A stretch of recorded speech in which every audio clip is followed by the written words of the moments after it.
Hey, what's up, Magic Mike? What's going on? Good, good. Yeah, so it's Magic Mike and Juan Pablo here. I'm holding the camera. So Magic Mike, you and I went to go see a wholesale deal yesterday. And prior to arriving to the house, I gave you a call. And the reason why I gave you a call, Mike, simply because I reached out to the seller, motivated seller by the way, twice that morning just to confirm our scheduled appointment. And in both instances, the phone went straight to voicemail. So I called Mike, had reservations, and Mike, as he was saying earlier, I sent this lady a calendar invite as well. So a calendar invite, sent her an email to remind her as well, and 2 phone calls the morning of. So yes, 4 contacts, no response. Me, I can't stand when people are late. I hate when people are late. It's a pet peeve of mine. I love to be early. I love to be on time. Punctuality is my best friend. But Mike, you had a different take on that. No, I love it when they're late. And why is that? Because if the seller can't make it to the property, this property that we looked at, well no, she wasn't living in the property. Those are daughters. So, the daughter's living somewhere else, going through a divorce, has to move into the school district where the kids are going, has to move near there. It was like an hour away. So we met with the mom who showed us the property. But when you get to a house that's vacant, one they want to sell you, nobody's going to sell you a house they live in, but we got to the house and it's vacant, I'll love it, because if they don't have the time to even sell the house to me, that means for one, they can't do a realtor, because the realtor is going to want to show up, look at the house, sign some documents. They're not going to be able to do that. They're also not going to be able to mow the grass, do anything. The property is it's this thing way off in the middle of nowhere that they can't get to. So that's good. My offer then gets cut in half because they can't get to the property. Wait, you cut your offer in half? Pretty much in half, or it comes down pretty low because I know I'm not dealing with any other investors in on the deal, because believe it or not, a lot of people are like Juan here. They want you to keep the appointment. They don't show up unless you keep I show up anyway, because nobody else is going to do it. You've got to do what I think it's a quote. You got to do what nobody else is willing to do now, so that you can live like nobody else will later on. But if I get there and no other investors are in on the deal, I'm the only one. So it's my offer, or they lose the house. See what I mean? I definitely see what you mean, and and the reason why I wanted to record this, guys, because you learn something new every day, right? And that's one thing I learned from Mike yesterday morning. Man. I'm thinking you know what, man, let's just go ahead and reschedule this, or let's just cancel because the lady's being unresponsive. And Mike says, well, whether she's responsive or not, who cares? I'm gonna show up anyway. And you actually wish for that person to show up late or not show up at all. Yeah, it's almost like when you get up from your seat and then you come back to the seat, it's not like, oh, I hope nobody's in my seat. It's like, I wish somebody would be in my seat. Wish that seller won't be able to show up. Even if they tell me oh, I'm way out in Cumming or some place that's ridiculously far from the property, oh, I love that. Because the further they are, even out of state, that's awesome. So you make them pay. Right. Well, the leverage is more on me at that point than it is on them. Because they feel guilty. They feel guilty. I even had one lady told me, oh, just go in through the window. So luckily a neighbor came over and told me about it, so I didn't look like I was breaking into this house. But I look like Steven Seagal, but I ain't got his thickness. So I was able to go in through the window, get inside, unlock it, and get in. Later on we found out that the lady and her boyfriend were in and out of jail for drugs and other kind of related stuff. So that was even good. It's what are you going to do with a property if you're in jail? So highly motivated. Right. So I got that property pretty cheap. Not for $1. Well, if you don't mind sharing the numbers, how much was your initial offer, or what did you go in thinking how much you'll offer, and then how much you end up getting it for? Yeah, my initial offer was going to be $10,000, and I usually do a weird number like 11.5, but then I came in at 5,000. Whoa, so Yeah. 50% off. Yeah, and most of that ended up going to pay the taxes. I think they saw maybe about 1,000 of that, depending on whatever they had to pay, you know, while they were in jail and everything. So what if the reverse was true? What if you showed up late, or you was a no-show at all, being that you're the wholesaler slash buyer, and working with a motivated seller? Would you advise that? I would say no, like never to do that. Like I can see the expression on your face. well, you were like, "What's that like?" And I was gonna be like, "Well, I don't know." Like I've never been late. I guess you could call them and say like, "Hey, oh, well, I was late to my first deal ever, and my phone died, and it wasn't until the next day, and I called them back, and luckily they still wanted to do it." Oh, you still close it?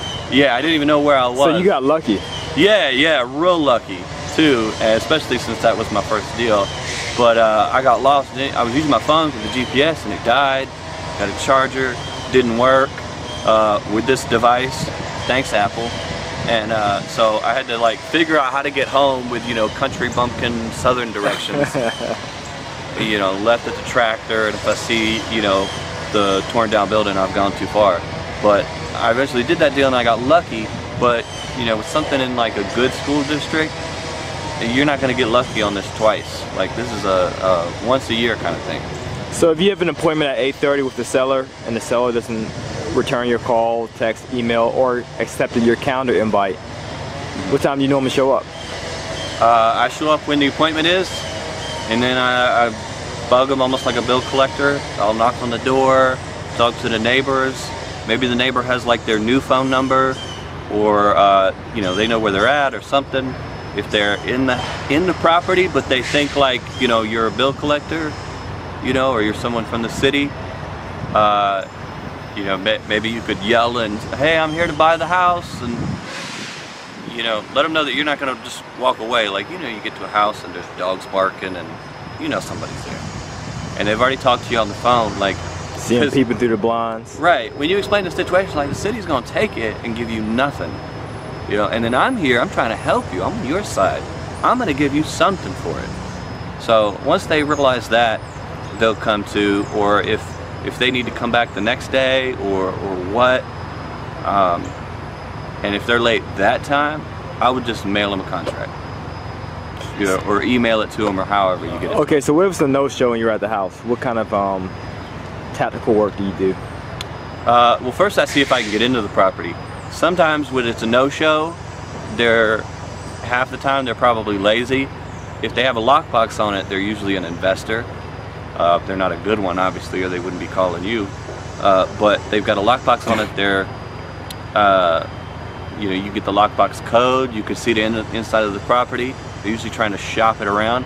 But if they don't have that kind of thing, maybe there's a key under the mat, and they just want, you know, that was their whole thinking the whole time, is they weren't going to make the appointment anyway. And then, of course, then, you know, your offer is going to come down.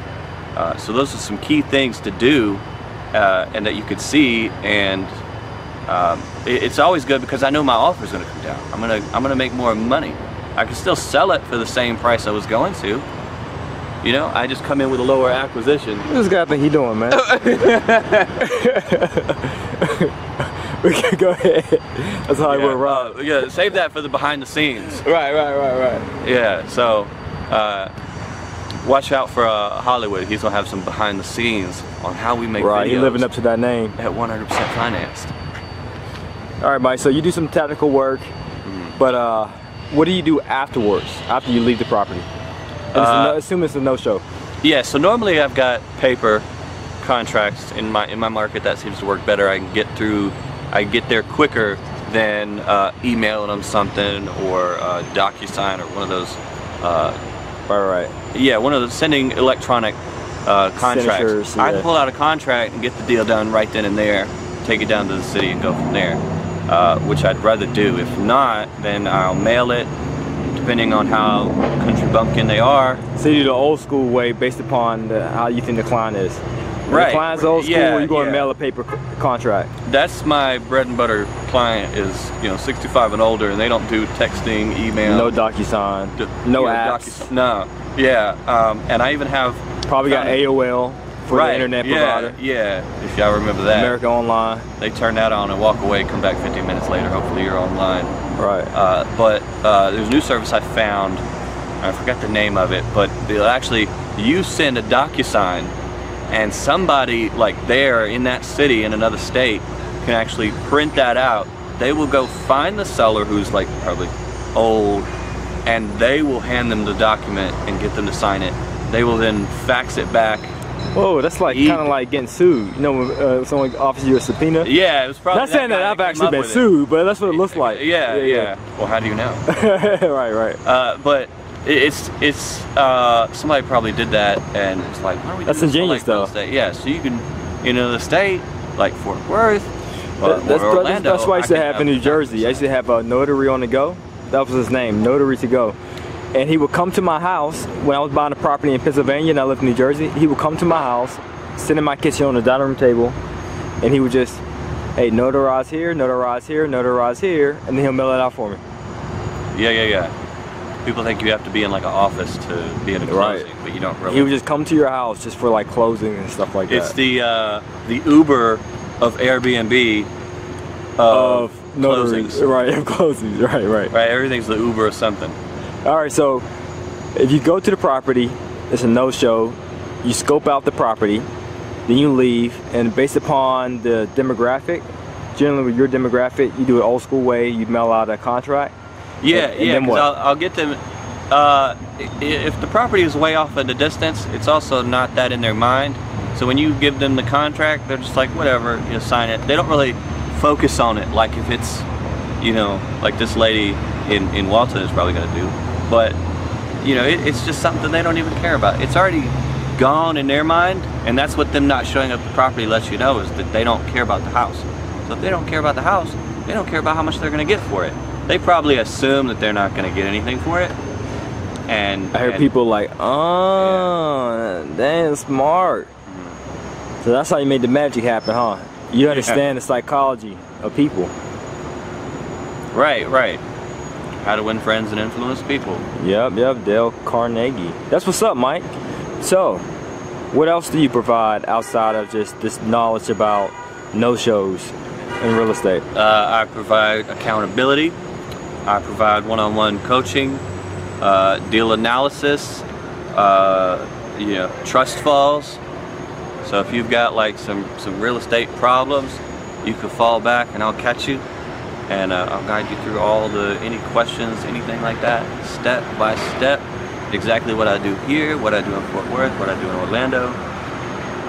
Multiple markets. They call me the people stripper for a reason, because I strip it down and I show all of it to you. That's what's up. So you said you can catch anybody, they can fall back, you'll catch them. So will you do the same thing if Ryan was your coaching student? Yeah. So Ryan, are you willing to demonstrate the effectiveness of Mike coaching? Absolutely. All right, so the only thing we gotta do is just have you fall back and Mike gotta catch you. Oh no, are you serious? No, I'm joking. Okay. Really? Man. I got no workman's comp, so I ain't trying to. Right, exactly. We need to edit that in post. Have somebody pick him up and have him fall. Alright, cool. No, with our luck, he would have fallen that way. Oh my God, I'd be right here. Right. Any last words? Let's see. It's wish the seller's not going to show up. But I wish the seller would. Right. Not a hope, wish. And I wish the seller would. Juan did, and set up a calendar invite, and set up, call them twice, an hour in advance. And an email. 30 minutes, an email. Give them like no excuse, because like if you show up and it's like, well, you didn't really, like we said we was thinking about 10 o'clock, and then you get there at 10 o'clock and they're not there, that's not going to be the same as the seller not showing up. You've got to give them multiple modes of communication. Right, it's got to be without a doubt a fail-safe experiment that they just didn't want to show up. Right, and if so, then you be a savage and you leverage that. Alright, so Savage Mike is on a video, and we're about to be out, guys. So as always, to your success, continue to earn passion, live passionately, and check out Mike's coaching program, guys. He's a good dude, and he'll get you wholesaling automatically. I'm like getting tongue-tied. Alright, peace, guys. Thanks for watching the video. We appreciate your viewership. By the way, guys, make sure you subscribe to 100percentfinance.com. We have a plethora of tools that can help you succeed financially. We have a report on credit repair, 3 tips on how you can improve your FICO score. We also have a business credit ebook. We have a ton of real estate related documents, from deal analyzers to a mortgage calculator, a whole bunch of resources. You just have to subscribe. And one last thing, don't want to forget, we are offering free live webinars to answer your questions. This is only made available to our website subscribers. So you have to subscribe to 100percentfinance.com to receive the details as to the date, the time, and the call-in information for the webinars to answer your credit repair, business credit, or business funding needs, as well as your real estate related questions. Thank you guys again for watching, and subscribe.